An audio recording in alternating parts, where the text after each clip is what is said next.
Whereas for millennia, the Jewish people have sustained their shared religious, cultural, and ethnic identity and traditions in the face of enslavement, persecution, genocide, segregation, and discrimination, and all manner of adversity. And whereas ever since the first Jew set foot in New Amsterdam in 1654, members of the Jewish community have made incredible and indelible contributions to the culture, the history, the social fabric of New York State and the United States of America, strengthening our country and helping change all areas of American life.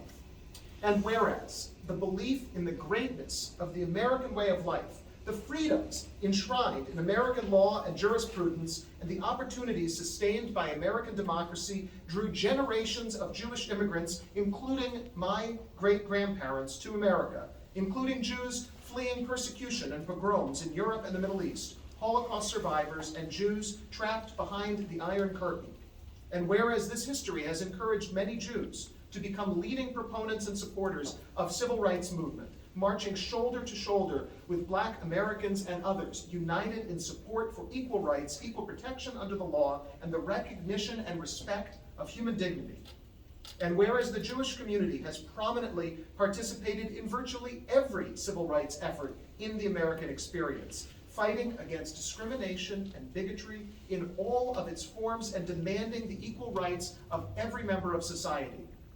And whereas despite the advances made in promoting social justice for other minority groups, the Jewish community has continued to be subjected to anti-Semitism and to Jew hatred, including discrimination in the workplace, at school, and in public spaces.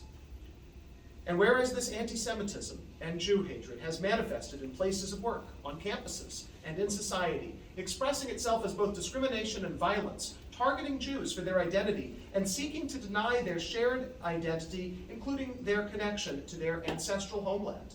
And whereas hate crimes directed against the Jewish community have skyrocketed in recent years, inspiring the formation of a grassroots and Jew hatred civil rights movement to alter public discourse and make Jew hatred unacceptable in contemporary society, empowering Jews with positivity and strength to discover and enjoy their heritage in whatever manner they choose without fear of attack or persecution. And whereas the people of the 38th New York State Senate District share an obligation to condemn and combat Jew hatred in all its forms, we recognize the urgent need for the people of our Senate District to stand resolute against Jew hatred so that the trauma of the past should never be repeated.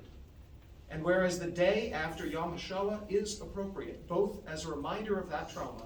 and of the promise of a bright future that can only be achieved by fighting racism and bigotry today, now therefore be it proclaimed that I, New York State Senator Elijah Reichlin-Melnick, in recognition of the need to end Jew hatred in this generation, declare and proclaim April 29th, 2022 to be End Jew Hatred Day in the New York State Senate District, District 38.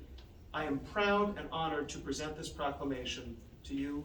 and the Holocaust Museum and Center for Tolerance and Education, and to the community here in Rockland that I have the privilege of representing.